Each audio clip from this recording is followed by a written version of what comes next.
গরুর গোস্তের আচার বানানোর জন্য এখানে আমি 1.5 কেজি পরিমাণ গোস্ত নিয়ে নিলাম, একদম সলিড। তারপর এখানে এই তো রসুন থেতলে দিলাম, তারপর পেঁয়াজ দিয়ে দিলাম, গরম মশলা বাটা, জিরা বাটা দিয়ে দিয়েছি, তারপর স্বাদ মতো লবণ, মরিচ, হলুদ, ধনিয়ার গুঁড়া দিয়ে দিলাম।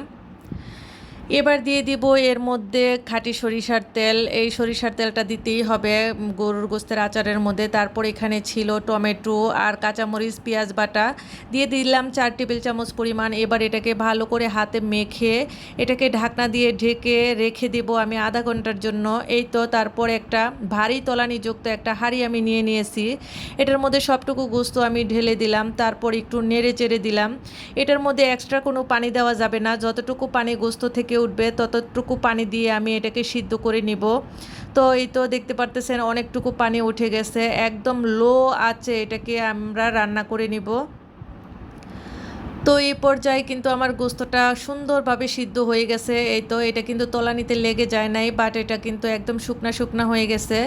তো এটা কিন্তু আমার রেডি। এখন আমি দিয়ে দিলাম 4 টেবিল চামচ পরিমাণ ভিনেগার, তারপর এবার দিয়ে দিলাম হচ্ছে এই তো পাঁচফোড়নের গুঁড়া। এবার এটাকে ভালো করে আমি মিশিয়ে নিব।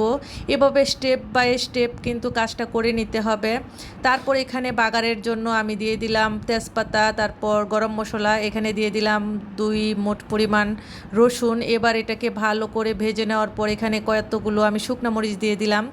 তারপরে তো গোস্তটুকু আমি ঢেলে দিয়ে এটাকে অনবরত নেড়ে এটাকে রান্না করতে হবে। তারপর এখানে তেঁতুল গুলিয়ে 1 কাপের মতো আমি দিয়ে দিলাম। এই তো এ পর্যায়ে চলে এসেছে আমার গোস্তটা। এবার এর মধ্যে আমি বাগার দিয়ে নিব। তো এখানে পেঁয়াজ ছিল আর ছিল রসুন। এবার আমি এটাকে একদম ব্রাউন কালার করে তারপরে তো দিয়ে দিলাম। এটা কিন্তু পুড়িয়ে ফেলা যাবে না, তাহলে কিন্তু তিতে হয়ে যাবে।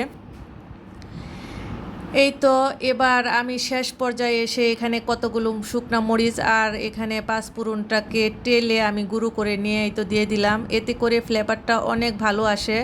তো এটাকে ঠান্ডা করে নিয়ে এই তো আমার আচার এখন রেডি। আমি এটা বয়মের ভিতর ঢুকিয়ে নিচ্ছি। এভাবে আসলে গরুর গোশতের আচারটা 6 মাস পর্যন্ত সংরক্ষণ করা যায়।